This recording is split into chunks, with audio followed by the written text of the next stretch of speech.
জানিয়েছেন। এই যে আমরা এখন সভ্যতা নিয়ে এত কথা বলি, সত্যি কথা হচ্ছে সভ্যতা শুরু হয়েছে নবীদের হাতে, আর সভ্যতা প্রসারিত হয়েছে নবীদের হাতে, আর সভ্যতা শেষও হবে একজন নবীর হাতে। সেই নবীর নাম কি? ঈসা আলাইহিস সালাম। Very good. সেই নবীর নাম কিন্তু ঈসা ইবনে মারইয়াম। তার হাতে সভ্যতা শেষ হবে। ওইটা লাস্ট একটা সভ্যতা পৃথিবী দেখবে অচিরেই সামনে। এই উম্মতের হায়াত কত, মানে এখন কত বছর চলছে? এই উম্মতের বয়স চলছে প্রায় 1444 বছর। 1400, এটা কত হিজরি বলেন? 1444 হিজরি। এর আগে আরো 10 বছর যোগ করতে পারেন, বা 13 বছর যোগ করতে পারেন, তাহলে 1444 আর 13 কত হয়? 54, 57 ধরা যায়। এই যে 1450 বছরের মতো। এটা হলো আমাদের এখন সময় চলছে। নবী সাল্লাল্লাহু আলাইহি ওয়াসাল্লাম নবী হওয়ার পরে 1450 বছর চলে গেছে।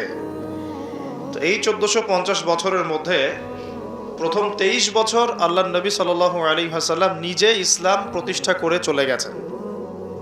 যার প্রথম 13 বছর মক্কায়, পরের 10 বছর মদিনায়। এই 23 বছর সময় নিয়ে তিনি পুরো জাজিরাতুল আরবে ইসলাম প্রতিষ্ঠা করে গেছেন। প্রতিষ্ঠা মানে কি? প্রতিষ্ঠা মানে হচ্ছে একটা সমাজের মানুষ 5 ওয়াক্ত নামাজ পড়ে, যাকাত দেয়, তারা সৎ কাজে আদেশ করে, অসৎ কাজে নিষেধ করে। একটা সমাজের মধ্যে আল্লাহ পাকের যে নাজিলকৃত বিধান ওই অনুযায়ী ফয়সালা করা হয়।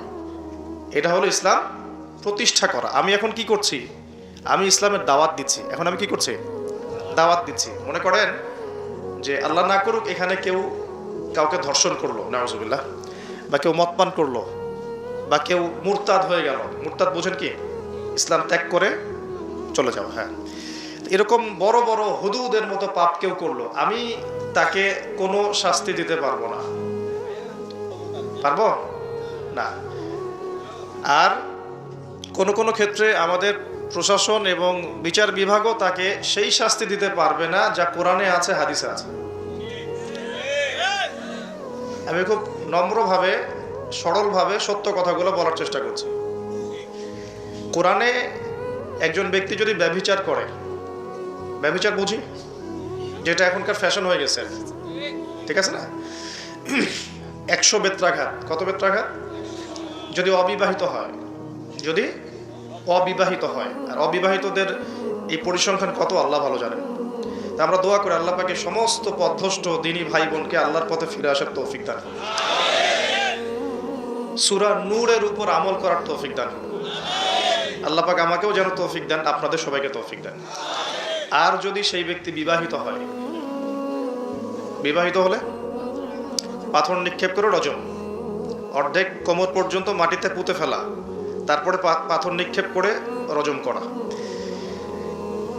আমি এটার ওয়াজ আপনাকে করতে পারবো, এখন দাওয়াত দিতে পারবো যে দেখুন, জেনা থেকে দূরে থাকুন, বা আমরা সবাই জেনা থেকে দূরে থাকি। যদি বিবাহিত হয়ে এই কাজ কেউ করেন তাহলে এই শাস্তি হবে, যদি অবিবাহিত হয়ে কেউ করেন তাহলে এই শাস্তি হবে। কিন্তু আমি আপনাকে শাস্তি দিতে পারবো না। পারবো? এই এখতিয়ার, এই ক্ষমতা, এই অথরিটি আমার কাছে নাই। এমনকি এই শাস্তি কোনো কোনো ক্ষেত্রে রাষ্ট্রীয়ভাবেও আপনাকে দেয়া হবে না, বা দিতে পারা যাচ্ছে না। চুরি করলে কি করতে হয়? কোরআন বলেছে হাত কেটে ফেলো।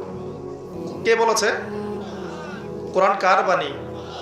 এটা কি আমাদের বানানো কোনো কিতাব? নাউজুবিল্লাহ। কোরআনের এক একটা বর্ণ নুক্তা যে আল্লাহর পক্ষ থেকে এসেছে, কোনো সন্দেহ আছে? এবং এর মধ্যে যে প্রত্যেকটা বিষয় সমাধান আছে, এতে কোনো সন্দেহ আছে? আল্লাহ পাক বলছেন যদি কেউ চুরি করে, চোর হোক ছেলে অথবা মেয়ে, তাহলে হাতটা কেটে ফেলে দিও, কবজি পর্যন্ত। কি পর্যন্ত? কবজি পর্যন্ত। কিন্তু আমি আপনাকে এটা দাওয়াত দিচ্ছি বা সতর্ক করতে পারি, আমি এটা আপনার উপর বাস্তবায়ন করতে পারবো না, বা কোনো কোনো ক্ষেত্রে আমরা রাষ্ট্রীয়ভাবে এটা বাস্তবায়ন করতে পারবো না। এটাই বাস্তবতা। শুধু আমাদের দেশ পারবে না তা নয়, অনেক কান্ট্রি পারবে না, পৃথিবীর প্রায় বেশিরভাগ দেশই পারবে না। যেখানেই এগুলো বাস্তবায়ন করার চেষ্টা করা হবে বা কেউ করবে, তাদেরকে পশ্চিমারা কালো তালিকাভুক্ত করে ফেলবে। আমি বোঝাতে চাচ্ছি যে আল্লাহ পাকের জমিনে তার দিন কায়েম করে দিয়ে গিয়েছিলেন নবী মুহাম্মদ সাল্লাল্লাহু আলাইহি ওয়াসাল্লাম। কত বছরে? 23 বছর। তখন কি চোরের হাত কাটা হতো? হতো না? তখন কি রজমের শাস্তি দেয়া হতো? তখন কি কেউ মদ পান করলে বেত্রাঘাতের শাস্তি ছিল? আচ্ছা, তখন কি কেউ মুরতাদ হয়ে গেলে মৃত্যুদণ্ডের শাস্তি ছিল? তখন কেউ যদি ধর্ষণ করত তাকে কি কতলের শাস্তি ছিল? হত্যার বদলে হত্যার শাস্তি ছিল? হাতের বদলে হাত, চোখের বদলে চোখ, কানের বদলে কান, দাঁতের বদলে দাঁত, এই শাস্তি ছিল? মানে নবী সাল্লাল্লাহু আলাইহি ওয়াসাল্লাম যেভাবে ইসলাম প্রতিষ্ঠা করে দিয়ে গিয়েছিলেন, তাতে ইসলামটা 100% আল্লাহর জমিনে প্রতিষ্ঠিত ছিল। এবং ওই বেস বা ওই ফাউন্ডেশনের উপর দাঁড়িয়ে আরও 2.5 বছর এই বিশ্ব শাসন করেছেন আবু বকর সিদ্দিক রাদিয়াল্লাহু আনহু, যিনি ইসলামের প্রথম খলিফা। ইসলামের প্রথম খলিফা। খলিফা শব্দটা আমরা কি পরিচিত? খলিফা মানে কি? আচ্ছা, এখানে একটু বুঝেন। আল্লাহ রাব্বুল আলামিন কোরআনে 2 জায়গায় খলিফার কথা বলেছেন। কয় জায়গায়? ভাই আমি স্টাডি করেই বলছি। কয় জায়গায়? 2 জায়গায়। এক হচ্ছে সূরা বাকারায়, একটা কোথায়? প্রথম দিকে আছে। আরেকটা হচ্ছে সূরা সদে। কোন সূরায়? সদ। সূরা বাকারায় আল্লাহ পাক খলিফা বলেছেন আদম আলাইহিস সালামকে। কাকে? আর সূরা সদে আল্লাহ পাক খলিফা বলেছেন দাউদ আলাইহিস সালামকে। কাকে? আচ্ছা, এবার একটু খলিফা কি এটা বুঝি, তারপরে সামনে যাই। আল্লাহ পাক বলছেন বিসমিল্লাহির রহমানির রহিম, ওয়া ইয ক্বালা রাব্বুকা লিল মালায়েকা ইন্নী জাইলুন ফিল আরদি খলিফা। পড়েছেন তো সবাই? সমস্যা হচ্ছে আমরা সবাই কোরআন তো পড়ি কিন্তু হয়তো বুঝি না, বা এর উপযুক্ত ব্যাখ্যা আমাদের সামনে হয়তো পেশ করা হয় না, কারণ আমরা তো বেশিরভাগ সময় একে অপরের গোশত খাওয়া নিয়ে ব্যস্ত আছি আর কি, তাই না? এবং এটাকে আমরা কি বলবো, যে ভালো কাজ মনে করি, হকের পথ মনে করি। বস্তুত এটাই শেষ জামানা, যখন সাদাকে কালো মনে হবে, কালোকে সাদা মনে হবে, হককে বাতিল মনে হবে, বাতিলকে হক মনে হবে, যেটা ন্যায় ওটাকে অন্যায় মনে হবে, যেটা অন্যায় সেটাকেই ন্যায় মনে হবে। নবী সাল্লাল্লাহু আলাইহি ওয়াসাল্লাম বলে গিয়েছেন আনতারি জালামাতু রাব্বাতুহা, শেষ জামানায় দাসী তার মনিবকে জন্ম দিবে। দাসী তার মনিবকে জন্ম দিবে, কখনো দাসী তার মনিবকে জন্ম দেয় না। মানে ন্যায় অন্যায়, হক বাতিল, সত্য মিথ্যা, এগুলোর মানদণ্ড উল্টে যাবে। ন্যায় হবে অন্যায়, অন্যায় হবে ন্যায়, হক হবে বাতিল, বাতিল হবে হক। যেটা সত্য সেটাই মিথ্যা মনে হবে, যেটা মিথ্যা সেটাই সত্য মনে হবে, যেটা অন্ধকার সেটাকে আলো মনে হবে, যেটা আলো সেটাকে অন্ধকার মনে হবে। আনতালিদ আলামাতু রাব্বাতুহা, হালালকে মানুষ হারাম করবে, হারামকে হালাল করবে। আমার কথা বুঝতে পারছেন কি না বেশি গভীর হয়ে যাচ্ছে? আমি সহজ করার চেষ্টা করছি। এখন আসেন, আল্লাহ পাক বলছেন ওয়া ইয ক্বালা রাব্বুকা লিল মালায়েকা, হে নবী মুহাম্মদ বলেন সাল্লাল্লাহু আলাইহি ওয়াসাল্লাম, স্মরণ করেন সেই সময়ের কথা। আল্লাহ নবীকে বলা হচ্ছে স্মরণ করেন সেই সময়ের কথা, মানে মহাবিশ্বের লক্ষ লক্ষ বছর আগে, হয়তো কোটি কোটি বছর আগে। ওয়া ইয ক্বালা রাব্বুকা লিল মালায়েকা, আপনার রব এই ফেরেশতাদেরকে বলেছিলেন। কাদেরকে বলেছিলেন? কি বলেছিলেন? ইন্নী জাইলুন ফিল আরদি খলিফা, আমি এই আরদে মানে পৃথিবীতে আমার খলিফা পাঠাতে চাই। সুবহানাল্লাহ। পৃথিবীতে কেউ ছিল না এর আগে, জিন জাতি ছিল। জিন জাতি, কোন জাতি? জিন জাতি বলে একটা জাতি আছে, বিশ্বাস করেন তো নাকি? আচ্ছা, এখন এই জিন জাতি যখন ফাসাদ সৃষ্টি করে, আল্লাহ পাক ওদেরকে সরিয়ে দেন, দিয়ে আল্লাহ পাক নতুন করে কোনো সৃষ্টি পাঠানোর ইরাদা করেন। তখন ফেরেশতাদেরকে বলেন যে আমি পৃথিবীতে আমার খলিফা পাঠাতে চাই। কি পাঠাতে চাই? শব্দটা আবার বলেন, খলিফা। আচ্ছা, এবার আসেন তো ফেরেশতারা বলেন আতাজআলু ফিহা, আপনি কি এমন কাউকে সেখানে পাঠাতে চাচ্ছেন মা ইউফসিদু ফিহা, যে পৃথিবীতে গিয়ে ফাসাদ সৃষ্টি করবে, দাঙ্গা হাঙ্গামা ফাসাদ সৃষ্টি করবে, ওয়া ইয়াসফিকুদ দিমা, এবং একে অপরের রক্ত ঝরাবে, রক্তপাত ঘটাবে।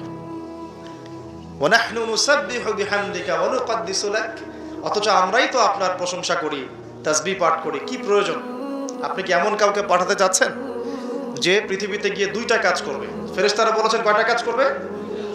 1 বলেন ফিতনা ফাসাদ সৃষ্টি করবে, 2 একে অপরের রক্তপাত ঘটাবে। পুরো বিশ্বের দিকে তাকায় দেখবেন এবার, এই মানব জাতি এই 2টা কাজ করতেছে, হয় ফিতনা ফাসাদ সৃষ্টি করতেছে অথবা রক্তপাত ঘটাচ্ছে। এখানে ভাই ভাইয়ের রক্ত ঝরাচ্ছে, প্রতিবেশী প্রতিবেশীর, কোনো সময় সামাজিক এক দল আরেক দলের, কোনো সময় এক রাজনৈতিক দল আরেক রাজনৈতিক দলের, কোনো সময় এক বিশ্বের একটা দেশ আরেকটা দেশের। পুরো বিশ্বে ছোট থেকে বড় যে স্তরে আপনি উঠবেন দেখবেন রক্তপাত রক্তপাত রক্তপাত। নবীজি বলে গিয়েছিলেন শেষ জামানায় এই রক্তপাতটা প্রচুর বাড়বে, এত বাড়বে যে হত্যাকারী জানবে না কেন তাকে মারলাম, আর নিহত ব্যক্তিও বুঝবে না কেন আমি মরলাম। সুবহানাল্লাহ, চিন্তা করতে পারেন? গাজার বাচ্চারা জানে না যে কেন তাকে মারা হলো, আর যারা মারছে ওরাও জানে না কি কারণে মারছে, কি অপরাধ ওঠে। ইয়েমেনের বাচ্চারা জানে না কেন বোমটা আসে পড়লো, আর যে ফেললো সেও জানে না কি জন্য ফেললাম। আপনারা রাস্তায় গন্ডগোল করতে যান অনেক সময়, যে বের হয় সেও জানে না কেন কিসের উদ্দেশ্যে লড়ছি, আর যে মারে সেও জানে না কি জন্য ভাইকে মারলাম।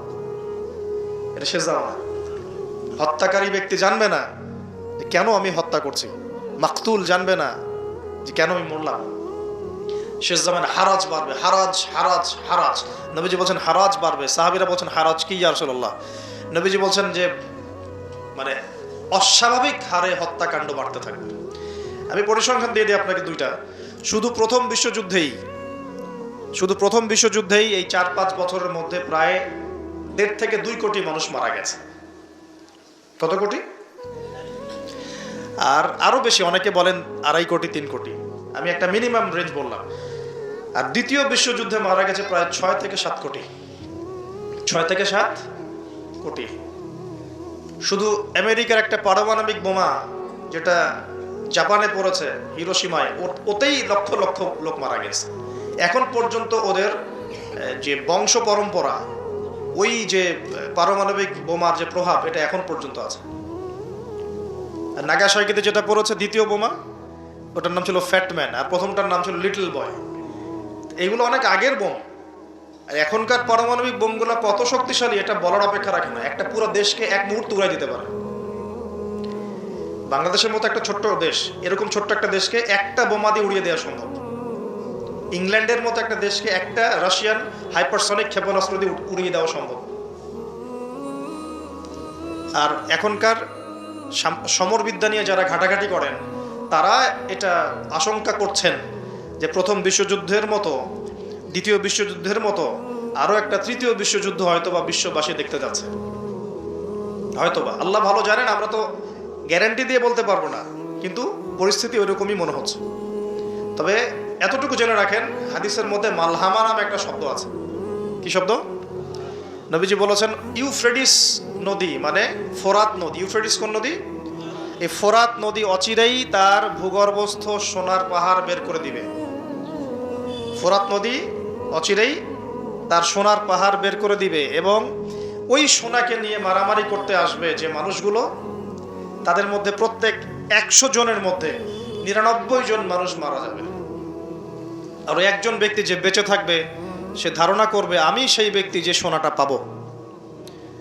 আর মুসলিমদেরকে নবীজি বলছেন, তোমরা যদি ওই সময় ওই জায়গায় থাকো, কোনো মুসলমান যদি সেটা দেখে, তোমরা সেই সোনায় হাতও দিবে না। আরেকটা হাদিস এসেছে যে অচিরেই রোমকরা, পশ্চিমারা আরবদের সাথে চুক্তি ভঙ্গ করবে এবং 80টা পতাকা নিয়ে তাদের বিরুদ্ধে যুদ্ধে নেমে যাবে। কয়টা পতাকা? 80টা। এবং প্রত্যেক পতাকার নিচে থাকবে 12,000 করে সৈন্য। কত হাজার? একটা যুদ্ধে এত বেশি 99% মানুষ মারা যাওয়াটা স্বাভাবিক না, এটা অস্বাভাবিক। ঢাল তলোয়ার AK-47 এর যুদ্ধে এমনটা হবে না বা হয় না। হয়তো এমন কোনো অস্ত্র সেখানে প্রয়োগ করা হতে পারে, এটা আমাদের ধারণা, আল্লাহ ভালো জানেন, যেই অস্ত্রগুলো দিয়ে অল্প সময়ে বেশি বেশি মানুষ মেরে ফেলা সম্ভব। ঠিক যেমন এখনকার নিউক্লিয়ার ওয়েপেন্স বা থার্মোনিউক্লিয়ার ওয়েপেন্স হতে পারে, আল্লাহ ভালো জানেন। তো বিশ্ববাসী এরকম একটা মালহামা দেখার অপেক্ষায় আছে। এই মালহামার পরেই আসবেন ইমামুল মাহদি। ইমামুল মাহদির পরে আসবে ঈসা ইবনে মারিয়াম। ঈসা ইবনে মারিয়ামের পরে আসছে ইসলামিক খেলাফত। ওই খেলাফত থেকে খলিফা, এই শব্দটা নিয়ে কথা বলছি এখন। আমি আবু বকর সিদ্দিকে ছিলাম রাদিয়াল্লাহু আনহু। ফেরেশতারা বলছেন, আপনি কি এমন কাউকে পৃথিবীতে পাঠাতে চান গিয়ে রক্তপাত ঘটাবে অথবা ফাসাদ সৃষ্টি করবে? যেটা বললাম, এখনকার বিশ্বে দুটোই আমাদের কাজ। তো আল্লাহ পাক বলছেন, ইন্নী আ'লামু মা লা তা'লামুন, ইন্নী আ'লামু মা লা তা'লামুন, দেখো আমি যা জানি তোমরা সেটা জানো না। মানে আমার কিছু শুকরগুজার বান্দা থাকবে যারা এরকম ফিতনা ফাসাদ করবে না এবং রক্তপাতও ঘটাবে না। তাদের জন্যই আমি প্রস্তুত করেছি জান্নাতুল ফিরদাউস। সুবহানাল্লাহ। তো এখন ফেরেশতাদের মতামত আপনারা শুনলেন, আল্লাহ পাকের কথাও শুনলেন। এখন আল্লাহ রাব্বুল আলামিন তার খলিফা হিসেবে সৃষ্টি করলেন তার নিজ হাতে আদম আলাইহিস সালামকে। সুবহানাল্লাহ। প্রথম মানবকে, তিনি নবীও হলেন, তিনি প্রথম মানব এবং তিনি খলিফা। এখন আদম আলাইহিস সালামকে তার স্ত্রী সহ জান্নাতে থাকতে দেয়া হলো। এই ঘটনা আপনারা জানেন। ইবলিস এসে প্ররোচিত করলো। তার আগে ইবলিসকে বলা হয়েছিল সেজদা করো, সবাই সেজদা করলো, ইবলিস করলো না। মনে আছে? এটা তো আপনারা জানেন। ওইদিকে আমি আর ওই জন্য সময় নষ্ট করছি না। ইবলিস সেজদা না করে কাফের হয়ে গেল। আর আদম আলাইহিস সালাম এবং হাওয়া আলাইহিস সালামকে জান্নাতে থাকতে দেয়া হলো। বলা হলো যে এখানে থাকো, কিন্তু ওয়ালা তাকরাবা হাদিহিশ শাজারা, এই গাছের কাছেও যাবে না। ইবলিস ফুসলিয়ে ফাসলিয়ে তাদেরকে গাছের কাছে নিয়ে গেল। যেভাবে আমাদেরকে ফুসলিয়ে পাপের দিকে নিয়ে আসে, ঠিক এভাবেই। ঠিক আছে? এখন আমাদের পিতামাতা একটা ভুল করে ফেললেন। মানুষ মাত্র কি হবে? আমাদের পিতামাতা ভুল করে ফেললেন। এটাই তো হাদিসের ব্যাখ্যা যে কুল্লু বনি আদম খাত্তা, প্রত্যেকটা বনু আদমেরই কি আছে? ভুল আছে। খায়রুল খাত্তাইন আত-তাওয়াবিন, যারা তওবা করে তারা হচ্ছে উত্তম ভুলকারী। তো আমাদের পিতা কিন্তু ভুলের উপর অটল থাকলেন না। ইবলিস যেমন তার মতে অটল থাকলো যে আমি সেজদা করি নাই, তো কি হয়েছে? খলাকতানি মিন নার ওয়া খলাকতাহু মিন তিন, আমাকে সৃষ্টি করেছেন আপনি আগুন দিয়ে, ওকে সৃষ্টি করেছেন মাটি দিয়ে। এটা ইবলিসের চরিত্র। যে ভুলের উপর অটল থাকে, সংশোধন করে না, সেই ইবলিসের অনুসারী। কথা বুঝতে পারছেন? ইবলিস কি এখানে সঠিক ছিল? নাউজুবিল্লাহ, কখনোই না। আল্লাহ পাক তাকে আদেশ করেছেন, আদম কিসের তৈরি সেটা তো দেখার দরকার নেই। আল্লাহ পাক আদেশ করেছেন, বাস তোমাকে সেজদা করতে হবে। এখন আমরা যেমন আল্লাহ পাকের আদেশের সামনে অনেক সময় এরকম দলিল উপস্থাপন করি, এটা কেন করব, এটা কেন করব, তাই না? পর্দা কেন করব, নামাজ কেন পড়ব, যাকাত কেন দেওয়া লাগবে, এগুলি ইবলিসের চরিত্র। আর ইবলিস চ্যালেঞ্জ করলো আল্লাহকে, আল্লাহ পাক তাকে বের করে দিলেন। ফাখরুজ মিনহা ফাইন্নাকা রাজিম, এখান থেকে বের হও, তুমি অভিশপ্ত। ওয়া ইন্না আলাইকা লা'নাতা ইলা ইয়াউমিদ্দিন, কিয়ামত পর্যন্ত তোমার উপর লানত, অভিশাপ। ও আবার চালাক, সে বলল যে আমাকে কিয়ামত পর্যন্ত অবকাশ দিন। আনজিরনি ইলা ইয়াউমি ইউবআসুন, আমাকে কিয়ামত পর্যন্ত অবকাশ দিন। আল্লাহ পাক বলেন ইন্নাকা মিনাল মুনজারিন, যাও তুমি অবকাশপ্রাপ্তদের অন্তর্ভুক্ত একজন, ছেড়ে দিলাম তোমাকে, কিয়ামত পর্যন্ত হায়াত দেওয়া হবে। এবার সে বলছে ফাবিমা আগাওয়াইতানি, হে আল্লাহ, যে আদমের জন্য আপনি আমাকে বের করে দিলেন, আমি চ্যালেঞ্জ করছি। এবার ইবলিসের চ্যালেঞ্জটাও মাথায় লিখে রাখেন, মাথায় লিখে রাখেন। ইবলিস বলছে ফাবিমা আগাওয়াইতানি লাআকউদান্না লাহুম সিরাতাকাল মুস্তাকিম, যার জন্য আপনি আমাকে এখান থেকে বের করে দিলেন, আমি তার সরল পথে ওত পেতে বসে থাকবো। কিভাবে বসে থাকবো? ওত পেতে। সুম্মা লাআতিয়ান্নাহুম মিন বাইনি আইদিহিম ওয়া মিন খালফিহিম ওয়া আন আইমানিহিম ওয়া আন শামাইলিহিম ওয়া লা তাজিদু আকসারাহুম শাকিরিন, আমি তাদের ডান দিক থেকে আসবো, বাম দিক থেকে আসবো, সামন থেকে আসবো, পিছন থেকে আসবো। আপনি বেশিরভাগ আদম সন্তানকে শুকরগুজার পাবেন না। কে বললো এটা? ইবলিসের এই কথা সত্য না মিথ্যা বলেন তো? এখন সত্য হয় নাই? কিভাবে সত্য সেটা আরেকটা হাদিস থেকে দেখেন দলিল। আমি আর গভীরে ঢুকে যাচ্ছি। কিয়ামতের মাঠে আদম আলাইহিস সালাম, এই আদম আলাইহিস সালামই যখন উঠবেন, আদম আলাইহিস সালামকে আল্লাহ পাক ডেকে বলবেন তোমার সন্তানদের মধ্য থেকে জাহান্নামী জান্নাতি আলাদা করে দাও তো তুমি। তো আদম আলাইহিস সালাম বলবেন ইয়া আল্লাহ, কতজন জান্নাতি, কতজন জাহান্নামী? আল্লাহ পাক বলবেন প্রত্যেক হাজারে 999 জনকে জাহান্নামের জন্য আলাদা করে দাও। বলেন নাউজুবিল্লাহ। এই হাদিসটা শোনার পরে সাহাবায়ে কেরাম রাদিয়াল্লাহু আনহুম খুব বিচলিত হয়ে পড়লেন। তখন নবী সাল্লাল্লাহু আলাইহি ওয়াসাল্লাম আশ্বস্ত করলেন যে ওই যে 1% জান্নাতি দেখা যাচ্ছে, এগুলো উম্মতে মুহাম্মাদের মধ্যেই বেশি হবে ইনশাআল্লাহ। তবে কোন উম্মতে মুহাম্মাদি যে নামাজ পড়ে না, রোজা রাখে না, যাকাত দেয় না, শরীয়তের বিধিবিধানের কোনো পরোয়া করে না, কোরআনটা পর্যন্ত তেলাওয়াত করতে চাচ্ছে না, সেই উম্মতে মুহাম্মাদি কথা বলা হচ্ছে কি? নাকি যারা নিজেদের জান মাল সময় শ্রম সবকিছু ঢেলে দিয়ে দিনের জন্য নিজেকে নিবেদিত প্রাণ করে, কাদের কথা বলা হচ্ছে? এটা আপনারা নিজেরাই বোঝেন, এটা তো আমার বোঝানোর দরকার নেই। এখন বুঝেন তাহলে পার্সেন্টেজটা কত হবে। তো ইবলিসের কথা তাহলে সত্য হলো। ইবলিস কি বললো? ওয়ালা তাজিদু আকসারাহুম শাকিরিন, বেশিরভাগকে আপনি শুকরগুজার পাবেন না। আল্লাহ পাক নিজেও এই কথা বলেছেন সূরা সদের মধ্যেই, ওয়া কালিলুম মিন ইবাদিয়াশ শাকুর, আমার শুকরগুজার বান্দা খুব কম হবে। অন্য একটা জায়গাতেও আছে। এখন আল্লাহ রাব্বুল আলামিন আদম আলাইহিস সালাম আর হাওয়া আলাইহিস সালামকে জান্নাতে রাখলেন। তারা যে ফল খেয়ে ভুল করে ফেললেন, আল্লাহ পাক তখন তাদেরকে সাথে সাথেই বের করে দেন নাই, সাথে সাথে বের করে দেন নাই, বরং ফাতালাক্কা আদামু মির রাব্বিহি কালিমাত, আদম আলাইহিস সালাম আল্লাহর কাছ থেকে কিছু কালিমা বা বাক্য শিখে নিলেন। সুবহানাল্লাহ। ফাতাবা আলাইহি, ওই কালিমা ওই বাক্য দিয়ে আল্লাহ আদম আলাইহিস সালাম তওবা করলেন। ওই কালিমা ওই বাক্য দিয়ে আল্লাহ পাক আদম আলাইহিস সালাম কি করলেন? আবার বলছি, একটু পিছনে যান। ওই কালিমা ওই বাক্য দিয়ে আদম আলাইহিস সালাম কি করলেন? তওবা করলেন। আবার বলছি, ফাতালাক্কা আদামু মির রাব্বিহি কালিমাত, আদম আলাইহিস সালাম তার রবের কাছ থেকে কিছু কালিমা শিখে নিলেন। ফাতাবা আলাইহি, ওই কালিমা দিয়ে আল্লাহ রাব্বুল আলামিনের কাছে তিনি তওবা করলেন। ইন্নাহু হুয়াত তাওয়াবুর রহিম, এবং আল্লাহ পাক তওবা কবুল করে তাকে মাফ করে দিলেন। ওই বাক্যটা কি ছিল সেটা একটু শুনি। ওই বাক্যটা ছিল রব্বানা, আমার সাথে বলেন, রব্বানা যালামনা আনফুসানা ওয়া ইল্লাম তাগফির লানা ওয়া তারহামনা লানাকুনান্না মিনাল খাসিরিন। মানে অর্থ হচ্ছে, হে আমাদের রব, রব্বানা যালামনা আনফুসানা, আমরা নিজেদের নফসের উপর জুলুম করেছি, ওয়া ইল্লাম তাগফির লানা, আপনি যদি আমাদেরকে মাফ না করেন, ওয়া তারহামনা, আমাদের উপর রহম না করেন, লানাকুনান্না মিনাল খাসিরিন, আমরা অবশ্যই ক্ষতিগ্রস্তদের অন্তর্ভুক্ত হয়ে যাব। এই কালিমা শিখলেন কে? আদম আলাইহিস সালাম তার রবের কাছ থেকে। এই কালিমা, এই দোয়া দিয়ে তিনি তওবা করলেন, আল্লাহ রাব্বুল আলামিন তাকে মাফ করে দিলেন। তবে তিনি বলে দিলেন আর জান্নাতে থাকা হচ্ছে না। কুল নাহবিতু মিনহা জামিআ, আল্লাহ বলছেন তোমরা এখন সবাই পৃথিবীতে নেমে যাও। ফাইম্মা ইয়াতিয়ান্নাকুম মিন্নি হুদান, নেমে যাও পৃথিবীতে, কিন্তু জেনে রেখো পৃথিবীতে আমার পক্ষ থেকে তোমাদের কাছে হেদায়েত যাবে। কি যাবে? হেদায়েত মানে আসমানি কিতাব, নবী রাসূল। আসমানি কিতাব, নবী রাসূল, এগুলো আসবে তোমাদের কাছে। ফামান কুল নাহবিতু মিনহা জামিআ ফাইম্মা ইয়াতিয়ান্নাকুম মিন্নি হুদান ফামান তাবিআ হুদায়া, যে আমার এই হেদায়েতের অনুসরণ করবে, ফালা খাউফুন আলাইহিম ওয়ালা হুম ইয়াহজানুন, তাদের কোনো ভয় নাই, কোনো দুশ্চিন্তা নাই। যেই জান্নাত থেকে গিয়েছো ওই জান্নাতে ফিরে আসবে ইনশাআল্লাহ। এটা একটা কথা। আর ওয়াল্লাযীনা কাফারু ওয়া কাযযাবু বিআয়াতিনা, কিন্তু যারাই আমার ওই হেদায়েতকে মিথ্যা প্রতিপন্ন করবে, অস্বীকার করবে, কুফরি করবে, ঠিক আছে, উলাইকা আসহাবুন নার, এরা হবে জাহান্নামের অধিবাসী, হুম ফিহা খালিদুন, এখানে তারা চিরস্থায়ী হবে। আল্লাহ পাকের বক্তব্য একদম সহজ সরল পরিষ্কার না?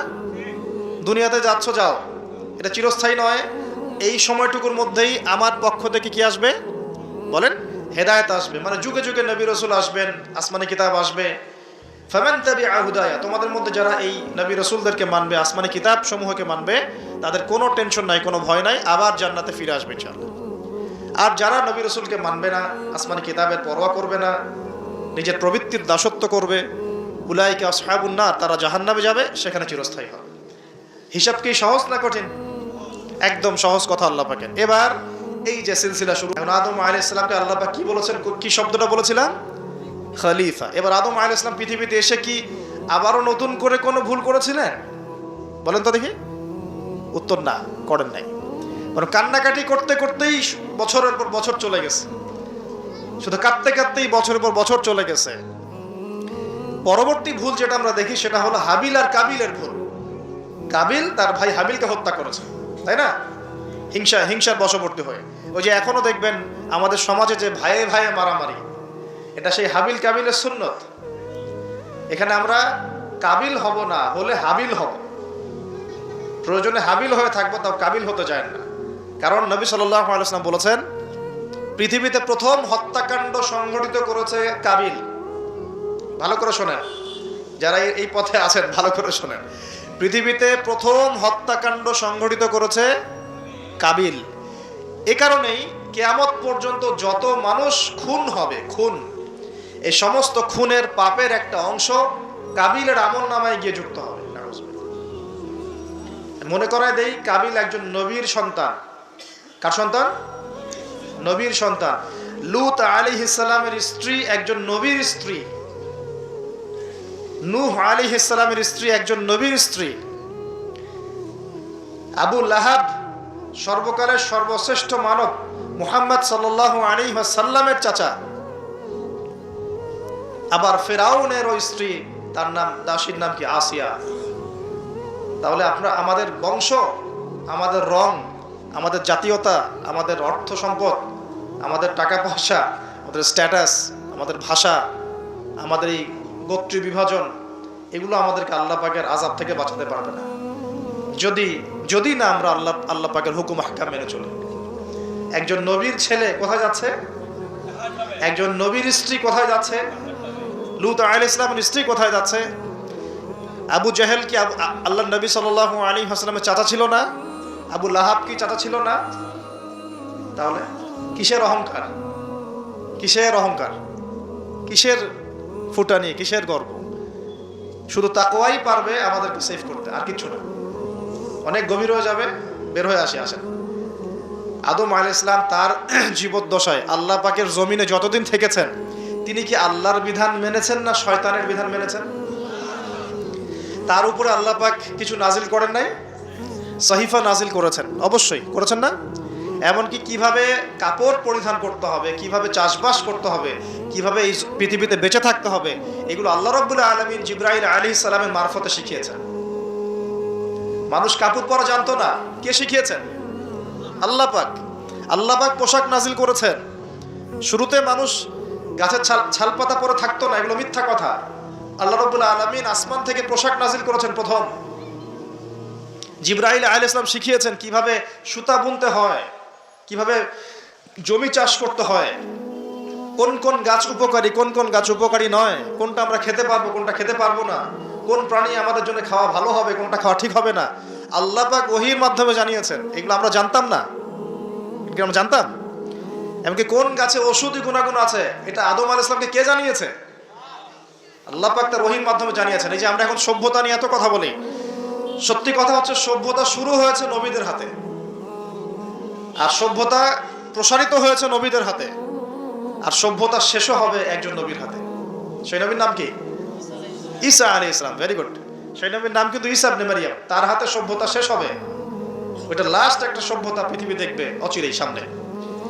এখন আসেন, আদম আলাইহিস সালাম ছিলেন আল্লাহ পাকের খলিফা, এবং তিনি পৃথিবীতে তার আল্লাহ পাকের বিধান দিয়ে নিজে চলেছেন, পরিবারকে চালিয়েছেন, ওই সময় সমাজকে চালিয়েছেন, এবং ওই সময় পৃথিবীটাকে তিনি আল্লাহ পাকের বিধান দিয়ে পরিচালিত করেছেন, অন্য কারো বিধান দিয়ে নয়, মন গড়া বিধান দিয়ে তো মোটেই নয়, এবং নিজের রচনাকৃত বিধান দিয়ে তো মোটেই নয়, নিজের প্রবৃত্তিগত অনুসরণ দিয়ে মোটেই নয়, বরং আল্লাহ পাকের পক্ষ থেকে যা এসেছে সেইটা তিনি ফলো করেছেন।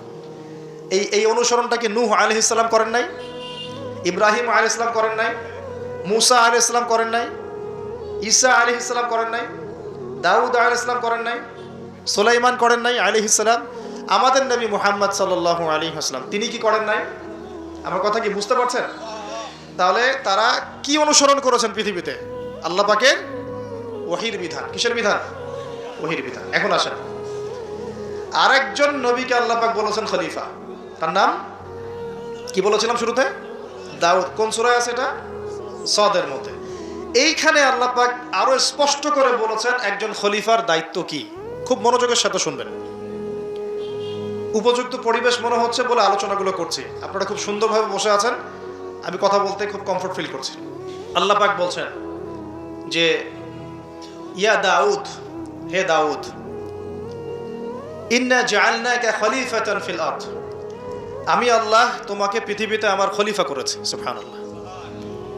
হে দাউদ, আমি তোমাকে পৃথিবীতে আমার খলিফা করেছি। এখান থেকে বলতে গিয়ে আপনাকে বলছিলাম যে দাউদ আলাইহিস সালাম এই জেরুজালেম থেকে 40 বছর বিশ্ব শাসন করেছিলেন। কত বছর? দাউদ আলাইহিস সালাম এই জেরুজালেম থেকে, যেখানে এই লড়াইগুলো হচ্ছে এখন, এখান থেকে তিনি 40 বছর বিশ্ব শাসন করেছেন, এবং তারপরে তার সন্তান সুলাইমান আলাইহিস সালাম আরো 40 বছর তার বাবার চেয়েও দাপটের সাথে এই বিশ্ব শাসন করেছেন, এবং তারা ছিলেন তখন মুসলিম। তারা ছিলেন তখন কি? মুসলিম। কিন্তু এখন যে ইসরায়েলকে আপনারা দেখছেন, তারা ওই শাসনটাকে ফিরিয়ে আনার চেষ্টা করছে, কিন্তু ভুল একটা পথে। ভুল পথটা কোথায়? তারা মনে করে তাদের একজন মাসিহ আসা এখনো বাকি আছে, এবং তারা মাসিহুদ দাজ্জালকেই তাদের মাসিহ মনে করে। আল্লাহ পাক তাদের মাসিহ পাঠিয়েছিলেন, সেই মাসিহের নাম হচ্ছে ঈসা আলাইহিস সালাম, কিন্তু তারা নিজেরা তাদের মাসিহকে চিনতে ভুল করে হত্যার চেষ্টা করেছিল। তারা নবীদেরকে হত্যা করা জাতি, এমনকি তারা আমাদের নবী মুহাম্মদ সাল্লাল্লাহু আলাইহি ওয়াসাল্লাম কেউ হত্যার চেষ্টা করেছে একাধিকবার।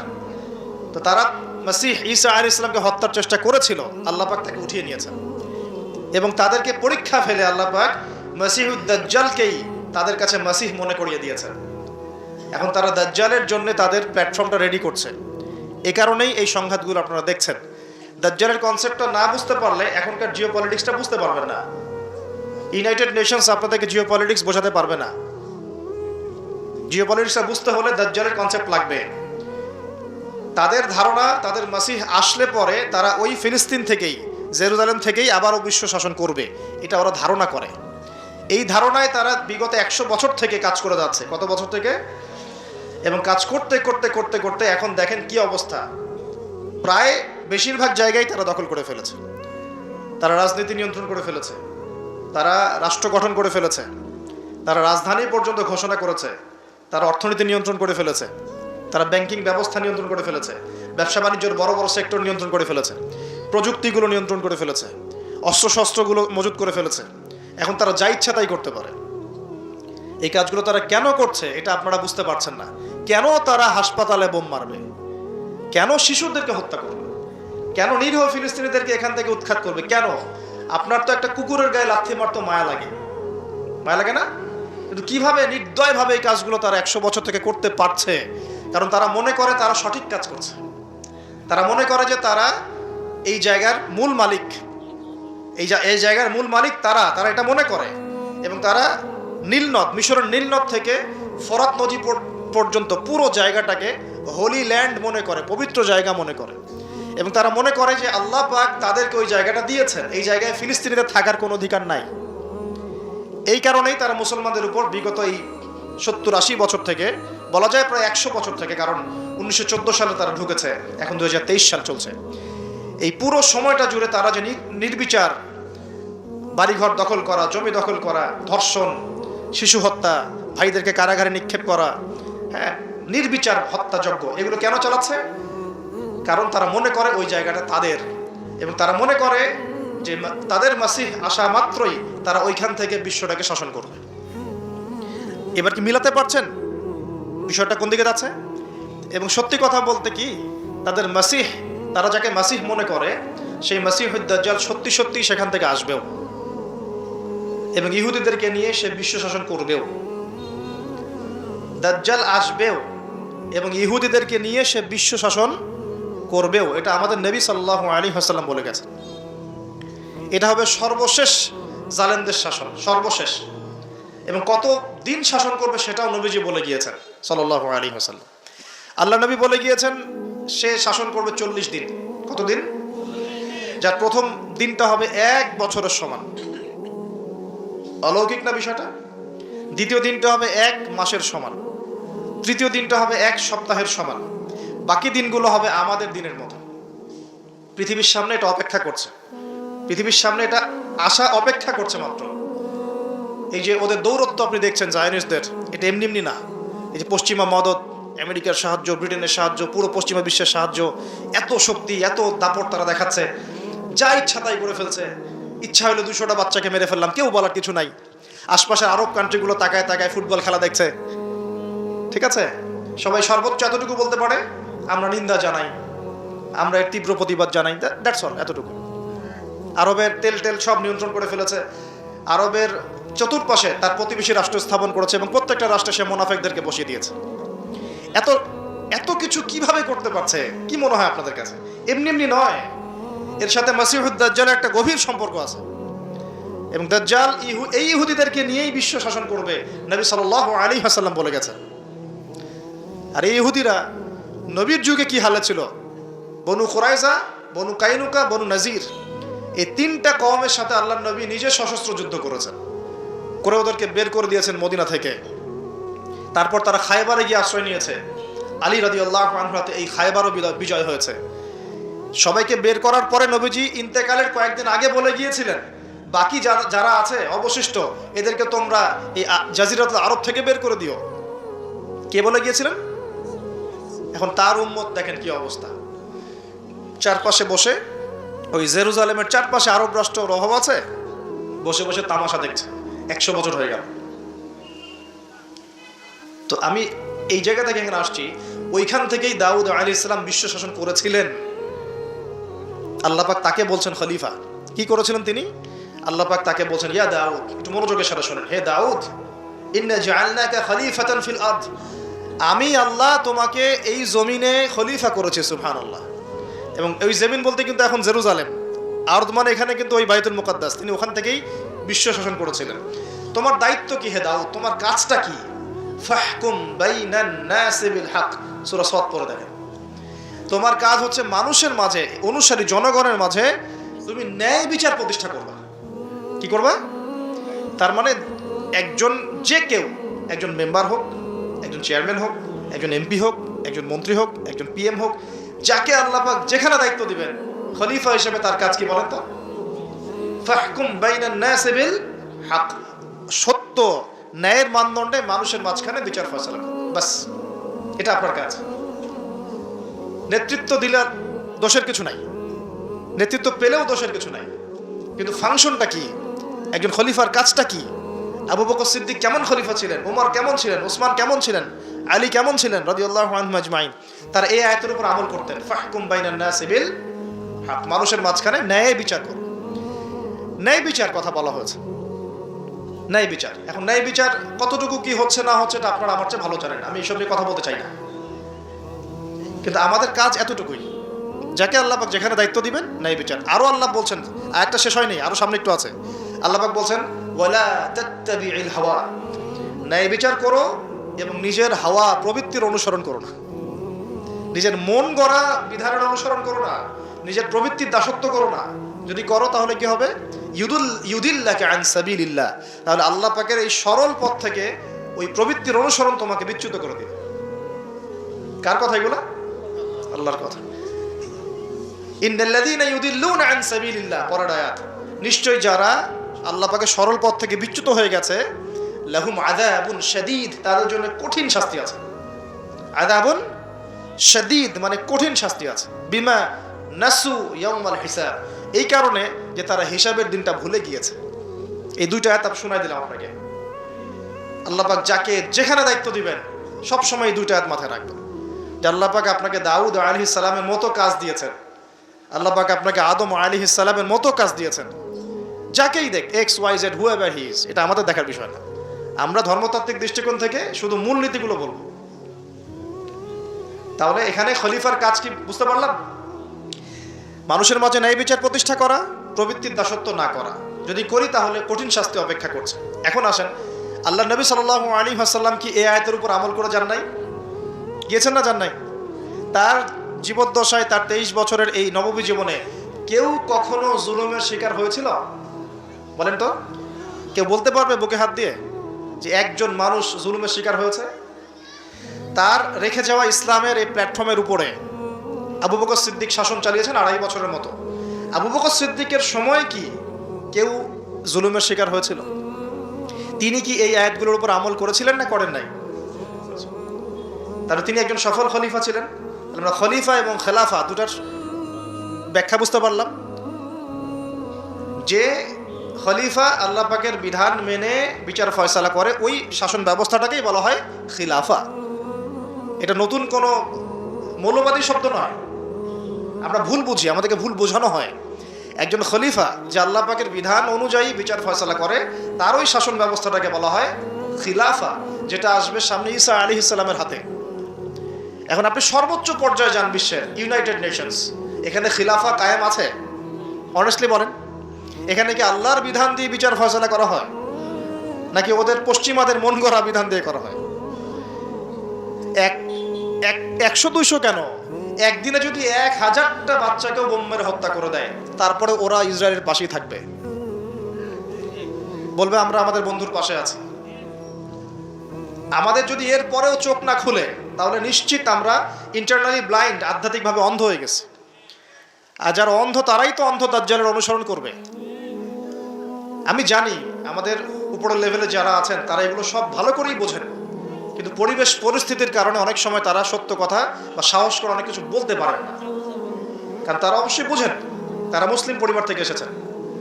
আমাকে বলেন, তাদের যে সিস্টেম, এই সিস্টেমের মধ্যে যে অর্থ ব্যবস্থাটা আছে, এটা সুদ ভিত্তিক না সুদ বিবর্জিত? তাহলে এটা কি আল্লাহ পাকের কোরআনের সাথে গাদ্দারি হয়নি? তাহলে ওর আন্ডারে থাকলে কি আমরা সত্যিকারের খেলাফা কায়েম করতে পারবো? সম্ভব না। ও যে মিডিয়াগুলো চালায়, এই মিডিয়াতে ও যা মানুষকে বুঝায় তাই। একজন মুসলমানকে যদি ও সন্ত্রাসী রূপে উপস্থাপন করে, সারা বিশ্ব বলে হ্যাঁ ও সন্ত্রাসী। একজন ব্যক্তি, আমি নাম মেনশন করছি না, গণহারে মানুষ হত্যা করেছে, তাকে শান্তিতে নোবেল পুরস্কার দেওয়া হয়েছে। এই হলো ওদের চরিত্র। মিডিয়া, ওদের পলিটিক্যাল সিস্টেম, ব্যাংকিং সিস্টেম, ওদের প্রযুক্তি, এগুলো কোনটা মুসলমানের স্বার্থে? কোনোটা কি মুসলমানের স্বার্থে? সবগুলো করেছে ওরা ওদের স্বার্থে। ওখানে গিয়ে আমরা সর্বোচ্চ কি করতে পারি? আমরা হয়তো ওই যে ফিডেল ক্যাস্ট্রোর মতো একটা ভাষণ দিতে পারবো, অথবা ওই গাদ্দাফির মতো একটা ভাষণ দিতে পারবো। যারাই সেখানে দাঁড়িয়ে লম্বা লম্বা লেকচার দিয়েছে, গরম গরম বক্তব্য দিয়েছে, ওদের সবাইকে হয় মেরে দেওয়া হয়েছে, না হলে ক্ষমতাচ্যুত করা হয়েছে। আমাদের চোখ কবে খুলবে? এটা একটা কুফরি শক্তি। এটা এই পৃথিবীর সবচেয়ে বড় শিরক, সবচেয়ে বড় তাগুত, সবচেয়ে বড় কুফর। এর গোড়ায় গিয়ে আমাদেরকে আঘাত করতে হবে, এবং সেই আঘাতটা আমরা করতে পারবো না, আমরা জানি। সে আঘাতটা করবে ইমামুল মাহদি এবং ঈসা আলাইহিস সালাম। আমি জানি আমরা কিছু করতে পারবো না, এবং আমি আপনাকে করতেও বলছি না কিছু। ভবিষ্যৎটা বলে দিচ্ছি ইনশাআল্লাহ। এই বৈশ্বিক এই শিরক আর কুফর তাগুতের গোড়ায় সে করে আঘাতটা করবে কে? ইমামুল মাহদি এবং ঈসা আলাইহিস সালাম। তারপরে আবার জেরুজালেম থেকে বিশ্ব শাসন হবে ইনশাআল্লাহ। তখন প্রত্যেকটা মুসলমানের হক অধিকার রক্ষা করা হবে। তখন মুসলমানরা এইভাবে মাথা নত করে বাঁচবে না, মাথা উঁচু করে বাঁচবে ইনশাআল্লাহ। এত সহজ যে মুসলিম বাচ্চাদেরকে বোম্বাইরে হত্যা করে ফেললো। আমি আপনাদেরকে দলিল দিলে রাত 2টা-3টা বেজে যাবে। একজন সাহাবীর হত্যার প্রতিশোধ নেওয়ার জন্য নবী সাল্লাল্লাহু আলাইহি ওয়াসাল্লাম 30,000 সৈন্যবাহিনী রেডি করে রোমানদের বিরুদ্ধে যুদ্ধ করতে পাঠিয়েছে। কজন সাহাবী? আবার একজন দিনী বোন, মুসলিম রমণী মহিলা সাহাবীর ইজ্জতের বিনিময়ে পুরা বনু কুরাইজার সাথে নবী যুদ্ধ করেছেন। নবী একজন রাষ্ট্রদূত পাঠিয়েছিলেন, খ্রিস্টানরা ওই রাষ্ট্রদূতকে হত্যা করেছিল। ওই একজন সাহাবীকে হত্যার প্রতিশোধ নেওয়ার জন্য আল্লাহ নবী সাল্লাল্লাহু আলাইহি ওয়াসাল্লাম মুতার যুদ্ধে চলে গিয়েছেন। কি মনে করেছে মুসলমানদেরকে ওরা যা ইচ্ছা তাই করবে? যখনই মুসলিমরা ইসলামের পক্ষে কথা বলার চেষ্টা করে অথবা শক্ত অবস্থান দেখানোর চেষ্টা করে, ওরা কয়েকটা অস্ত্র প্রয়োগ করে। স্যাংশন দিয়ে দিব, তারপরে কি করব? টাকার মান কমিয়ে দিব, ভিসা বাতিল করে দিব। অনেক সমস্যা। ওদের কাছে এরকম 70 থেকে 72টা অস্ত্র থাকে, একটা একটা করে প্রয়োগ করে। স্যাংশন একটা অস্ত্র, ভিসা একটা অস্ত্র, টাকার মান ইনফ্লেশন হবে, এটা একটা অস্ত্র, ঋণ দেওয়া বন্ধ করে দেবো একটা অস্ত্র, IMF এর লোন দিব না একটা অস্ত্র। এরকম অস্ত্র শেষ নাই। এগুলো আপনারা সবাই বুঝবেন না, পলিটিশিয়ানরা বুঝবে। এই শক্তিটা, এই পুরো পশ্চিমাদের এই পুরো শক্তিটা, আমি বলছি না তাদের মধ্যে ভালো মানুষ না, এটা বলছি না। এটা যারা নিয়ন্ত্রণ করে তাদের নাম জায়নিস্ট। তারা কারা? এই জায়নিস্টরা কখনোই মুসলমানদের স্বার্থে কাজ করবে না। কশ্চিন কালেও তারা এই মুসলিম বাচ্চাদের রক্তের বদলা নিবে না। কশ্চিন কালেও তারা আমাদের এই ভাই বোনদের জীবনের মূল্য দিতে পারবে না। তারা আমাদের পক্ষে অবস্থান নিবে না। হাজার হাজার মুসলিমকে মেরে ফেলার পরেও তারা ওদেরই পক্ষে অবস্থান নিবে। এমনকি যে এগুলো নিয়ে কথা পর্যন্ত বলবে তাকেও গুপ্ত হত্যা করে হত্যা করতে পারে। দ্য সিক্রেটস অফ জায়নিজম বইটা পড়ে দেখেন, হেনরি ফোর্ডের লেখা। উনি নিজেও ওদের একজন ছিলেন, বের হয়ে এসেছেন, পরে সৎপথে এসে বইটা লিখেছেন। বইটা পড়ে দেখেন, পড়াশোনা করেন। আমাদেরকে চোখ কান খোলা রেখে চলতে হবে।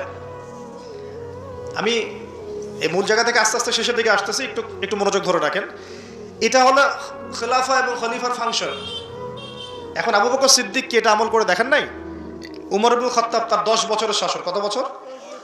এই 10 বছরে আপনি একজন মানুষ দেখান যে অনাহারে মারা গেছে বা দারিদ্র সীমা নিচে ছিল, বা ওই 10 বছরে একজন মুসলিম বোনের ইজ্জত হানি করা হয়েছে, একটা বাচ্চাকে হত্যা করতে পেরেছে, বা একজন মুসলিম ভাইকে অন্যায়ভাবে হত্যা করেছে, বা শুধু মুসলমানদের উপরে গরম গরম কথা পর্যন্ত বলেছে, একটা দলিল খালি দেখান আমাকে। 10 বছরে আপনি দেখাতে পারবেন না। বরং মানুষ চাকরি ছেড়ে দিচ্ছে এসে, ইয়া আমিরুল মুমিনিন, আমার কোর্টে তো মামলাই আসে না, আমাকে অযথা বেতন দেন কেন? এই যে বর্তমান রাষ্ট্র ব্যবস্থার কাঠামো, এটা ওমর রাদিয়াল্লাহু আনহু দিয়েছেন। তার জীবনী পড়ে দেখেন, ইতিহাসগুলো পড়ে দেখেন। এখন এই 10 বছর যদি এভাবে চালানো যায়, তাহলে আমরা কেন এখন দুর্বল হচ্ছি? আরো সামনে যান, ওই 10 বছরে উমর রাদিয়াল্লাহু আনহু এই বাইতুল মুকাদ্দাসও জয় করেছিলেন, মনে আছে? উটের পিঠে তিনি একবার চড়েছেন, তারপর ভৃত্যকে উঠিয়েছেন। ওটা নিয়ে কাজী নজরুল ইসলাম কবিতা লিখেছিলেন। এগুলো তো এখন নাই কবিতাটা। এটা তো আমিরুল মুমিনিন কবিতা ছিল না একটা আগে, ওটা তো এখন আপনারা পড়তে পারেন না। কেন পড়তে পারেন না এটা আপনারা বুঝবেন। কেন পড়া যাচ্ছে না, কি সমস্যা হচ্ছে, পড়লে কি হবে, কোথায় নিয়ে যাচ্ছি আমরা বাচ্চাদেরকে, এখন কোন দিকে নিয়ে যাচ্ছি বাচ্চাদেরকে আমরা? আসলে ইসলামের শিক্ষা ছাড়া আপনি যত শিক্ষায় শিক্ষিত করেন না কেন, পরকালে আপনি পস্তাবেন, আমরা পস্তাবো না। পরকালে আপনি পস্তাবেন যে আমি আমার সন্তানকে কেন এই শিক্ষা দিয়ে আসলাম না। হয়তো আজকে রব্বির হামহুমা কামা রব্বায়ানি সগীরা বলতে পারতো, এখন তো সেটাও পারছে না। উসমান রাদিয়াল্লাহু আনহু খেলাফতের পর আরো 12 বছর, কত বছর? একটা ঘটনা দেখান আমাকে, মুসলিমদের অধঃপতনের বা মুসলমানদেরকে অপদস্থ করেছে একটা ঘটনা দেখেন। এরপর আলী ইবনে আবি তালেবের আরো প্রায় 1.5-2 বছর, ওই সময় দেখেন। আমি বলেছিলাম 1200 বছর প্রায়। তারপর উমাইয়ারা শাসন করেছে প্রায় 97 বছর। কত বছর? নিজেদের মধ্যে অনেক সমস্যা হয়েছিল।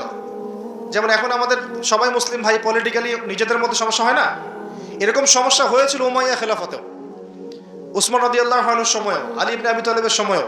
কিন্তু কখনো বাইরের শত্রুদের কাছে আমরা পরাজিত হই নাই। মানে আমার ঘরে কি সমস্যা আছে, আমি সেটা ঘরে বুঝবো। ভাইয়ের সাথে ভাইয়ের সমস্যা হচ্ছে, ওকে ঠিক আছে, হাতাহাতি হয়েছে, মারামারি হয়েছে, অস্ত্র নিয়ে মুখোমুখি হয়েছি, এটা আমার ঘরের সমস্যা। কিন্তু বহির্বিশ্বে মুসলমানদের উপর চোখ রাঙিয়ে কথা বলেছে এমন একটা জাতি খুঁজে পাওয়া যায় না। 97 বছর উমাইয়ারা করেছে। তারপরে আব্বাসীয়রা এসেছে, আব্বাসীয়রা এসে প্রায় 550 বছর চালিয়েছে। কত বছর?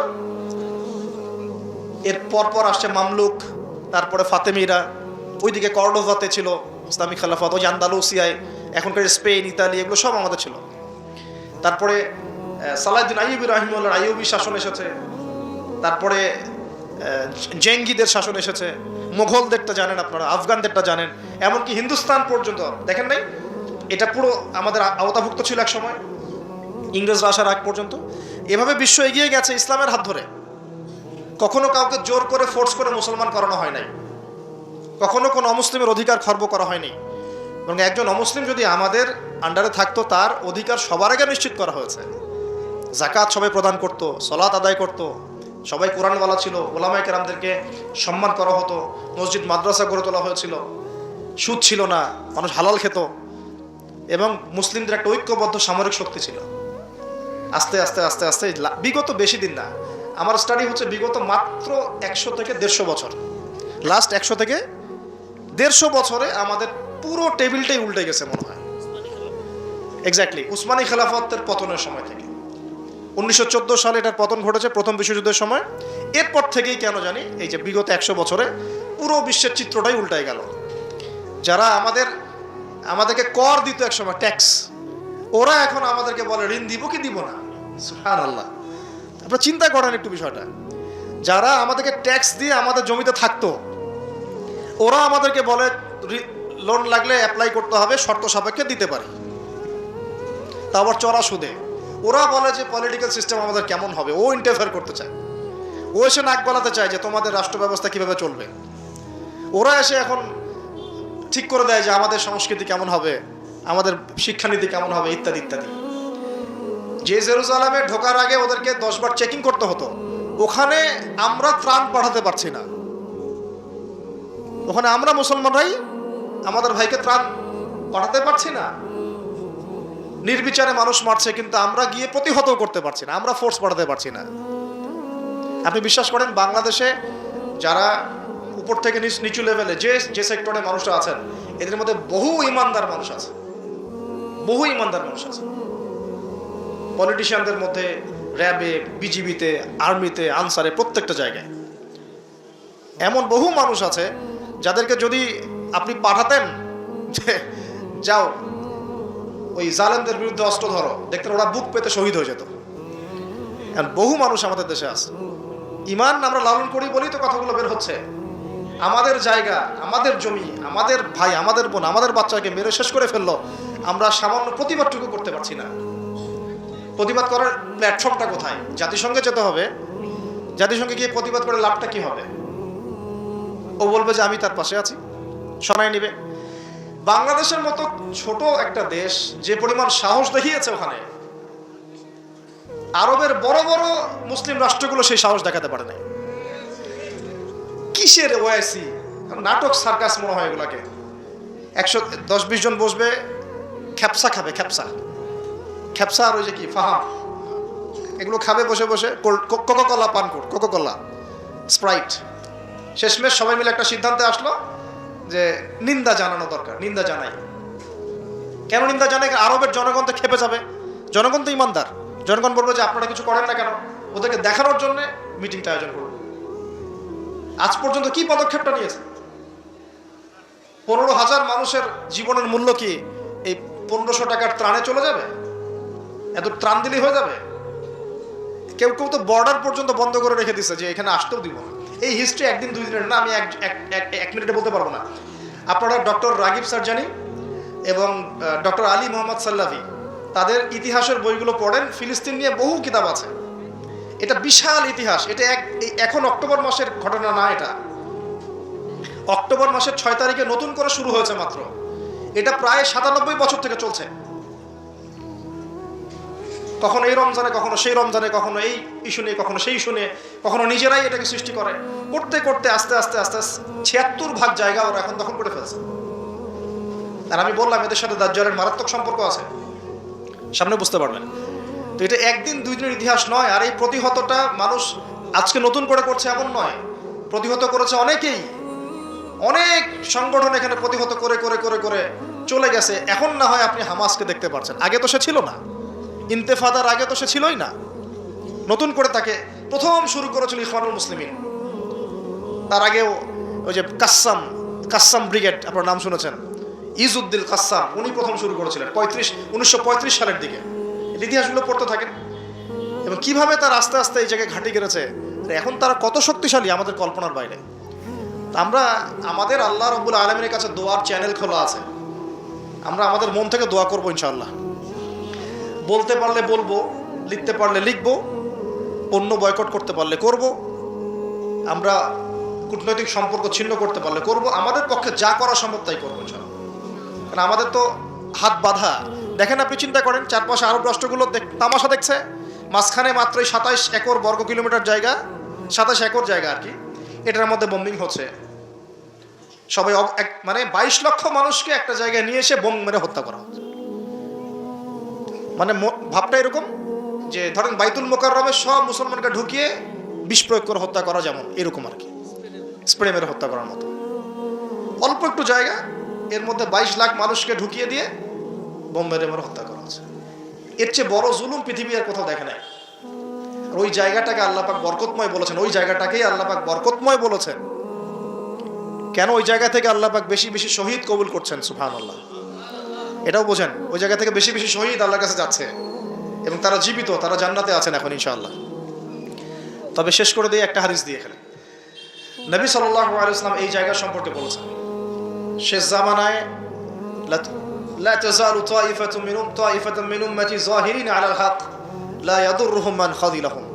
আল্লাহ নবী সাল্লাল্লাহু আলাইহি ওয়াসাল্লাম বলেছেন, আমার উম্মতের একটা দল, সবাই না, একটা দল চিরদিন হকের উপর থাকবে, তারা যুদ্ধ করতে থাকবে। বিরোধিতাকারীরা তাদের কোনো ক্ষতি করতে পারবে না দুর্ভিক্ষ ছাড়া। কি ছাড়া? এই যে এখন বুঝতে পারছেন, দুর্ভিক্ষ ছাড়া, পানি নাই, খাবার নাই। বিরোধিতাকারীরা ওদের কোনো ক্ষতি করতে পারবে না দুর্ভিক্ষ ছাড়া। এবং সাহাবীরা জিজ্ঞাসা করছেন, ইয়া রাসূলুল্লাহ, তারা কোন এলাকায় যুদ্ধটা করবে? নবীজি বলছেন যে বাইতুল মুকাদ্দাস ওয়া মা হাওলাহা, বাইতুল মুকাদ্দাস এবং তার চারপাশে। আরেকটা জায়গা আসছে যে ফিল দিমাশক, মানে যে সিরিয়ার দামেস্ক এবং তার চারপাশে। নবীজি বলছেন সর্বশেষ এই দলটা দাজ্জালের সাথেও যুদ্ধ করবে। তো এই দিকে পৃথিবী যাবে। এখন আমরা আজকে সংক্ষিপ্ত আলোচনায় এতটুকু বোঝানোর চেষ্টা করলাম। দেখুন, আমরা পৃথিবীতে এমনি এমনি আসি নাই, আল্লাহ পাকের খলিফা হয়ে এসেছে। আল্লাহ পাকের খলিফার কাজ নিজে আল্লাহ পাকের বিধান মেনে চলা, তারপরে সবার আগে আমার পরিবারকে মানানোর চেষ্টা করানো। যদি পরিবার মানে আলহামদুলিল্লাহ, যদি না মানে দাওয়াত দেয় আমার কাজ এতটুকু পর্যন্ত। আর যদি আমার সন্তান হয় তাহলে তাকে আমি ফোর্স করতে পারি, চাপ দিতে পারি, কিন্তু আমি আমার পিতাকে তো চাপ দিতে পারবো না, আমার মাকে আমি চাপ দিতে পারবো না, দাওয়াত দিতে পারবো, আমার স্ত্রী সন্তানদেরকে আমি চাপ দিতে পারবো। তো খলিফা নিজেও হব, নিজের পরিবারের মধ্যেও সেই খলিফার সুন্নতগুলো থাকবে। তারপরে আমি আমার সাধ্যমতো সমাজে এটার প্রচার প্রসার ঘটাবো। আল্লাহ পাক যদি কবুল করেন বড় পরিসরেও খিলাফা কায়েম হবে ইনশাআল্লাহ। আর আল্লাহ পাক যাকে যেখানে দায়িত্ব দিবেন তার মনে রাখা উচিত হবে তিনি হচ্ছেন এই পৃথিবীতে আদম আলাইহিস সালামের সন্তান। তিনি এই পৃথিবীতে ওই দাউদ আলাইহিস সালামের রোল প্লে করছেন। এরপরে তার সাধ্য অনুযায়ী সে ইসলাম কেন্দ্রিক সমাজ গঠনের চেষ্টা করবে। যদি না পারে বা প্রতিবন্ধকতা থাকে, ওজোর আপত্তি আল্লাহর কাছে পেশ করবে। আর যদি একেবারেই অস্বীকার করে, কুফরি করে, তাহলে তার শাস্তি আল্লাহ পাক তাকে দিবেন। আর সর্বশেষ কথা হলো, এই খিলাফার বদৌলতেই 4 খলিফার যুগ থেকে এই যে আমি আপনাকে 1914 সাল পর্যন্ত দেখালাম, এই মুসলিম বিশ্ব দাপটের সাথে মাথা উঁচু করে বেঁচেছিল। আর বিগত 100 বছরে যখন এগুলো আস্তে আস্তে উঠে গেছে, ড্যামলিশ হয়েছে, তখন আস্তে আস্তে পুরো টেবিলটাই উল্টে গেছে। সত্যি কথা বলতে পুরো ওয়ার্ল্ডের যত বড় বড় অস্ত্রশস্ত্র সেগুলো ওদের হাতে। ওটার দাপট আপনাকে ভয় দেখায়, ওটা সবচেয়ে বড় পাওয়ার। তারপরে প্রযুক্তিগুলো ওর হাতে, মিডিয়াগুলো ওর হাতে, ওদের হাতে, অর্থনৈতিক সিস্টেম, সুদভিত্তিক ব্যাংকিং সিস্টেম ওদের হাতে। যতগুলোর নাম বলে না, federal reserve, IMF, world bank, সব ওদের হাতে। তো এখন এই অবস্থাতে বিশ্বটা চলছে, এটা কি চিরস্থায়ী হবে? উত্তর হচ্ছে না, এটা চিরস্থায়ী হবে না। আজকে হোক আর কালকে হোক আর 100 বছর পরেই হোক, এটা চিরস্থায়ী হচ্ছে না ইনশাআল্লাহ। কখন চিরস্থায়ী হবে না? যখন একটা প্রজন্ম গড়ে উঠবে, যেই প্রজন্ম তাদের মুসলিম বীর সেনাদের ইতিহাস জানে, শেকড় চিনে, যেই প্রজন্ম 5 ওয়াক্ত নামাজি, মাশাআল্লাহ, তাহাজ্জুদ গোজার, হালাল খায়, যারা আদর্শ পরিবার গড়ার চেষ্টা করে, যারা সৎ কাজে আদেশ করে, অসৎ কাজে নিষেধ করে, যারা ইউনাইটেড, ঐক্যবদ্ধ, বিভক্ত না, যারা আল্লাহর বিধানের সামনে মাথা পেতে দেয়, অন্য কোনো তাগুতি বিধান তারা মেনে চলে না, যারা ইসলামটাকে আবারও বিশ্ব বিজয়ী করার ফিকির করে, চিন্তা করে, ওইভাবে কাজ করে, ইনশাল্লাহ ওই রকম প্রজন্ম যখন আসবে তখন বিজয় দেখতে পারবো ইনশাল্লাহ। তবে আমার মনে হয় না যে এখন সেই প্রজন্ম আছে বা চলছে, আমার মনে হয় না। কারণ এখন আমরা বেশিরভাগ ক্ষেত্রেই দুনিয়া নিয়ে ব্যস্ত হয়ে গেছি। আমরা অনেকেই নামাজ ছেড়ে দিয়েছি। কোরআন তো মাশাআল্লাহ আমরা বললাম প্রথমে যে অনেকেই পড়তে জানি না, সুন্নাহ মাফিক জীবনযাপন করছি না। পরিবার তো আসলে কি বলবো, নিজের বলতে নিজেরই খারাপ লাগে। অনেক পরিবার এখন জাহান্নামের টুকরা হয়ে গেছে, জাহান্নামের টুকরা হয়ে গেছে। সৎ কাজে আদেশ সবাই করছি না, অসৎ কাজে নিষেধ সবাই করছি না। ভাইয়ে আমরা গোশত খাওয়া নিয়ে ব্যস্ত হয়ে আছি, মারামারি, কাটাকাটি, দাঙ্গা হাঙ্গামা। এমনকি দাড়ি টুপিওয়ালা মানুষরাও এখন একে অপরের গোশত খাচ্ছে বসে বসে। অনেকেই কে কার ভুল ধরতে পারবে, কে কাকে অপদস্থ করতে পারবে, কে কাকে জাতির সামনে ছোট করতে পারে, মানে এগুলোই মনে হচ্ছে আমাদের কাজ। অথচ আমরা মূল লক্ষ্য থেকে কোথায় সরে গেলাম, মূল লক্ষ্যটা থেকে কত দূরে সরে গেলাম। আল্লাহ পাক আমাদেরকে সেই মূল বিষয়গুলো বোঝার তৌফিক দান করুন। ঘরের পাশে আগুন লাগলে কি ভাই আপনি এখানে ভাইয়ে তর্ক করবেন? আগুন আগে নিয়ে ভাবো। পুরো বিশ্বে আগুন জ্বলে গেছে, আগুন জ্বলছে পুরো বিশ্বে। তারা অঘোষিত ক্রুসেড রচনা করেছে, অঘোষিত, ঘোষণা দিয়ে রচনা করে নাই, ভিতরে অঘোষিত ক্রুসেড রচনা করেছে। ওরা একটা জিনিসই চিনে যে লা ইলাহা ইল্লাল্লাহ কালিমা কে পড়ে ওকেই ধরতে হবে। ওদের চিন্তা এরকম। সবার না, আমি বলছি ওদের মধ্যে সবাই খারাপ তা বলছি না, কিন্তু জায়নিস্টদের কথা বলছি। আপনাকে দেখবেন আপনি শিয়া না সুন্নি, আপনি আহলে হাদিস না হানাফি, আপনি শাফিঈ না হাম্বলি, আপনি বাংলাদেশি না পাকিস্তানি, এগুলো কিচ্ছু দেখতে আসবে না। ওরা শুধু চিনে একটা কালিমা, লা ইলাহা ইল্লাল্লাহ মুহাম্মাদুর রাসূলুল্লাহ। যারাই পড়ছে এদেরকে ধরো, টার্গেট করো। তারা মুসলিম এবং ইসলামকে মিটিয়ে ফেলতে চায়। আল্লাহ পাক কোরআনে ওটা বলেছেন, ইউরিদুনা লিইউতফিউ নূরাল্লাহি বিআফওয়াহিহিম। তারা আল্লাহ পাকের এই নূর মানে কোরআন, হাদিস, ইসলাম, এটাকে মুখের ফুৎকারে নিভিয়ে ফেলতে চায়। আল্লাহ বলছে ওয়াল্লাহু ইউতিম্মু নূরাহ, কিন্তু আল্লাহ পাক তার নূরকে প্রজ্বলিত করবেন। ওয়ালাউ কারিহাল কাফিরুন, যদিও এই কাফেররা এটা পছন্দ করে না। মানে এটা প্রজ্বলিত করার দায়িত্ব আল্লাহ পাকই নিয়েছেন। কখন হবে? 2-3টা আয়াত বলে শেষ করে দেই খালি। আল্লাহ পাক বলেছেন ইন তানসুরুল্লাহ ইয়ানসুরুকুম, তোমরা যদি আল্লাহকে সাহায্য করো, মানে তোমরা যদি আল্লাহর দ্বীনকে সাহায্য করো, তাহলেই আল্লাহ তোমাদেরকে সাহায্য করবেন। এমনি সাহায্য নামবে না। এই যুগটা আবরাহার যুগ না, যে আবরাহা হস্তি বাহিনী নিয়ে হেঁটে যাবে আর আসমান থেকে পাখি আসবে ঝাঁকে ঝাঁকে, আবাবিল আবাবিল তৈরন আবাবিল নেমে আসবে, এটা সেই যুগ না। এখানে আপনাকে আপনার রিজিকের ফয়সালা যেমন নিজেকে করতে হয়, কাজ করতে হয় না, আকাশ থেকে মান্না সালোয়া পড়ে, রিজিক আল্লাহ দেন, কাজ আমাকে করতে হয়। ঠিক একইভাবে দিন প্রতিষ্ঠার ক্ষেত্রে ওইভাবেই কাজ না করলে আল্লাহ রাব্বুল আলামিন আসমান থেকে বিজয় দিবেন না। ইন তানসুরুল্লাহ ইয়ানসুরকুম, তোমরা যদি আল্লাহকে সাহায্য করো তবেই আল্লাহ তোমাদেরকে সাহায্য করবেন। ওয়া ইউসাব্বিত আকদামাকুম, তোমাদের পা আল্লাহ পাক সুদৃঢ় করে দিবেন ইনশাআল্লাহ। সুবহানাল্লাহ। আরো বলেছেন আল্লাহ পাক, ইন্নাল্লাহা লা ইউগাইয়িরু মা বিকওমিন, আল্লাহ পাক কোনো কওমের অবস্থা ততক্ষণ পরিবর্তন করেন না। শুনে নেন, আল্লাহ পাক কোনো কওমের অবস্থা ততক্ষণ পরিবর্তন করে না হাত্তা ইউগাইয়িরু মা বিআনফুসিহিম, যতক্ষণ না তারা নিজেরা নিজেদের অবস্থা পরিবর্তনের চেষ্টা করছে। আল্লাহ পাকের কথার উপর কোনো কথা নাই, এর উপর কোনো ওয়াজি নাই, আমাদের কথা তো কিচ্ছু না, আল্লাহ পাকের কথার উপর কোনো কথাই নাই। ইন তানসুরুল্লাহ ইয়ানসুরকুম, তোমরা আল্লাহকে সাহায্য করো, আল্লাহর দ্বীনকে সাহায্য করো, আল্লাহ তোমাদেরকে সাহায্য করো। ওয়া ইউসাব্বিত আকদামাকুম, পা শক্ত করে দিবেন ইনশাআল্লাহ, কেউ টলাতে পারবে না। আর ইন্নাল্লাহা লা ইউগাইয়িরু মা বিকওমিন, মনে রাখো আল্লাহ পাক কোনো কওমের অবস্থা, কোনো জাতির অবস্থা ততক্ষণ পরিবর্তন করেন না যতক্ষণ না হাত্তা ইউগাইয়িরু মা বিআনফুসিহিম, যতক্ষণ না তারা নিজেরা নিজেদের অবস্থা পরিবর্তনের চেষ্টা করছে। আর সর্বশেষ কথা আল্লাহ পাক বলছেন, ওয়া ইন তাতাওয়াল্লাউ, যদি তোমরা মুখ ফিরায় চলে যাও, তোমরা যদি মুখ ফিরিয়ে উল্টা দিকে চলা শুরু করো, যেমনটা আমরা করছি আর কি এখন, তাহলে আল্লাহ কি করবেন? আল্লাহ বলছেন ইয়াস্তাবদিল কওমান গায়রাকুম, আল্লাহ তোমাদের সবাইকে সরিয়ে দিবেন। বলে নাউজুবিল্লাহ। ইয়াস্তাবদিল কওমান গায়রাকুম, আল্লাহ পাক তোমাদের সবাইকে সরিয়ে দিয়ে নতুন কওম নিয়ে আসবেন। সুম্মা লা ইয়াকুনু আমসালাকুম, তারা তোমাদের মতো হবে না, তারা তোমাদের মতো অপদার্থ হবে না। কিভাবে সরাতে পারেন? এক মহামারীতে সরাতে পারেন না, এক ভূমিকম্পে সরাতে পারেন। 5-6 মাত্রা ভূমিকম্প হলেই শেষ, ঢাকা শেষ, একদম 60% মানুষ দেখবে ডেড, নাউজুবিল্লাহ। তাহলে কিসের বড়াই, কিসের? আল্লাহ পাকের কোরআনের আয়াতগুলো থেকে আমরা শিক্ষা নিব না? ওয়া ইন তাতাওয়াল্লা ইয়াস্তাবদিল কওমান গায়রাকুম সুম্মা লা ইয়াকুনু আমসালাকুম।